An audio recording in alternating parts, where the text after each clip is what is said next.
Halo Boardleg Lover, kembali lagi bersama saya di channel Kursi Plastik Merah. Hari ini kita akan membahas sedikit sebuah produk dari Fandajing. Ini adalah skala 1/72, bisa dibilang high grade Zagorath Comet version dari series Gundam The Origin. Dengan tampilan cukup jumbo dan juga weapons yang juga panjang dan besar, kit ini juga memiliki detail yang cukup bagus.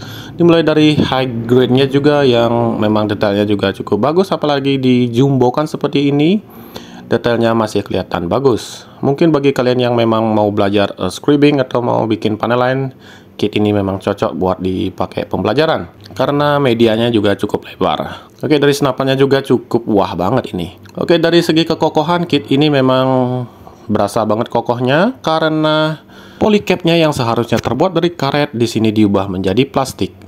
Di sini weaponsnya juga banyak sekali. Kita dapat missile launcher di bagian bahu, kapak 2 buah untuk kanan dan bagian belakang, senapan yang panjang, dan juga ini di sini ring-ringnya di sini di dalamnya ada peer-nya ya.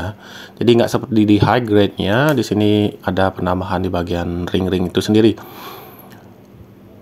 Oke, seperti saya bilang tadi, di polycaps-nya di sini yang seharusnya karet itu diubah jadi plastik dan juga terasa banget kesatnya. Jadi rada susah sedikit untuk pemasangannya, terutama di bagian yang menggunakan ball joint ya. Selebihnya untuk snippet lainnya berasa seperti pada bootleg umumnya. Dan untuk di bagian kepala sendiri di sini ada gimmicknya. Di bagian bawah sini bisa kalian kondisikan untuk posisi sensor matanya. Karena dia mono eye, jadi ya bisa digerak-gerakkan kanan kiri lah. Tapi rada kesat dia. Like so, kelihatan kan dikit. Kita ubah lagi ke kiri dan balikkan ke tengah. Ini memang rada susah sedikit, jempolku rasanya sakit banget. Di sini juga ada gapnya sendiri, ya di sini. Jadi di sini nanti kepalanya, batoknya bisa diubah-ubah. Jadi ada yang tanpa tanduk seperti ini. Ini yang mode bukan dipakai chart, mungkin yang mass production kayaknya. Kemudian di sini di bagian dada yang untuk mass productionnya tanpa ada atau tembakan di bagian dadanya, entah apa namanya. Kemudian sini dapat tangan setengah mengepal 2 buah untuk kanan kiri, tangan terbuka 1 untuk bagian kiri, dan juga memegang rifle-nya untuk bagian kanan. Ini juga di bagian bahu yang ada tanduknya bisa digerakkan seperti ini. Pergerakan di bahu bisa berputar 360 derajat. Pangkal bahu juga masih bisa berputar. Untuk tekukannya juga cukup ajib ini untuk skala HG ya. Kemudian di bagian tangan masih ada ball joint, jadi bisa digerakkan. Oke, berlanjut di bagian kepala di sini, lehernya masih bisa digerak-gerakkan. Kemudian di bagian pinggul rada susah sedikit pergerakannya. Kita copot dulu snipernya. Masih susah pergerakan karena ada terbentur kapak. Kita copot saja kapaknya, kemudian kita gerakkan. Ya, masih susah juga karena kebentur bagian inilah apa namanya ini, kabel yang di bagian perut, bawah perutnya. Kemudian ini bisa digerakkan juga sedemikian, ke depan juga sedemikian.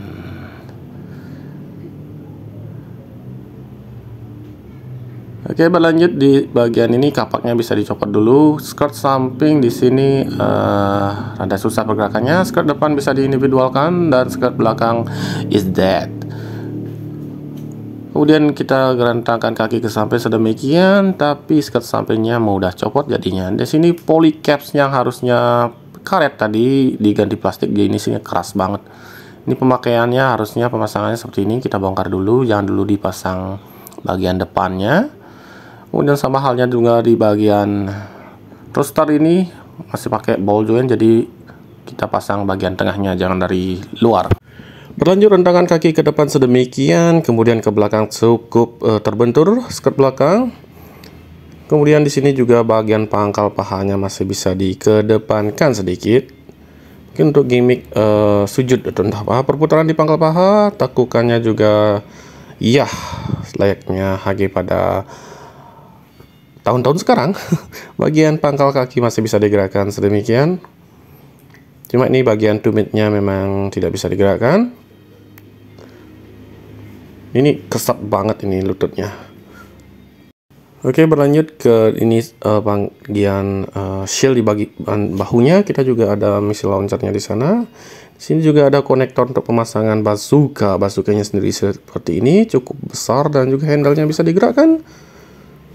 Like so. Di sini juga sensornya bisa digerakkan juga. Di sini ada amunisinya. Rada cukup susah juga dilepas baliknya. Oke, jadi bisa dilepas seperti ini dan dipasangnya juga cukup mudah. Tingginya hampir setara dengan unitnya sendiri, apalagi ditambah dengan snipernya ini. Oke, berlanjut kita ke pasang dulu bagian kepalanya biar cakep dia tentunya. Kita pasang juga ini tangan yang setengah mengepalnya. Mari kita coba untuk pemasangan kapaknya. Apakah dengan mudah dipasang? Ini konektor untuk dipasang ke pinggulnya, bisa dilepas dulu. Pemasangan cukup mudah, tinggal tinggal dicelupkan atau gimana namanya. Ya, cukup secure ya, nggak terlalu mudah copot dia, walaupun dengan pemasangan simpel seperti itu. Mari kita coba untuk pemasangan bazookanya, karena cuma dapat satu buah trigger finger. Jadi kita bongkar dulu yang pas di pemakaian rifle-nya tadi. Cukup mudah juga pemasangannya nih. Karena di sana juga ada slot atau gininya. Aduh, ngomong apa gue? Oke, bazookanya cukup apik di sini. Kita coba pegang di handle depannya dengan tangan kiri, ya cukup susah juga karena ada jaraknya. Kita tekukan lagi. Kita masukkan juga di sini. Perlu dibongkar sedikit tangan ini karena masuknya rada susah, jadi perlu direnggangkan juga.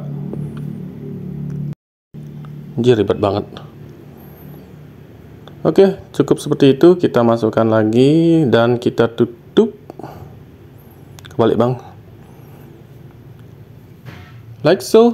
Kita masukkan ke bagian tangannya. Jos. Sudah cakep banget dia posenya ini.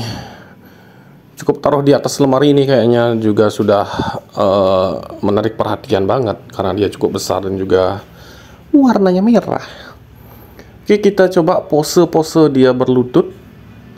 Nah, di sini pas kemarin perakitannya bagian lutut itu sangat keras sekali snap-nya. Oke, di sini kita coba berlututnya rada susah kayaknya ini ya. Oh ya, jatuh ya. Oke, kita posenya seperti ini aja lah biar cukup keren juga. Kita coba putar. Oh, nggak muat. Taruh bang. Oh ya, kit ini saya beli di harga 400.000, kayaknya lebih dikit karena tergantung sellernya. Oke, kit ini masih ada yang harganya under 400.000 kalau nggak salah ya, tapi di Batam. Oke, kitnya solid banget ini. Coba kita bandingkan dengan unit lain dari series lain. Ini adalah Master Grade Verka Sazabi, juga RG Sazabi, dan juga Moon Gundam. Oke, bagi kalian yang memang pecinta Zaku, kit ini layak banget dikoleksi.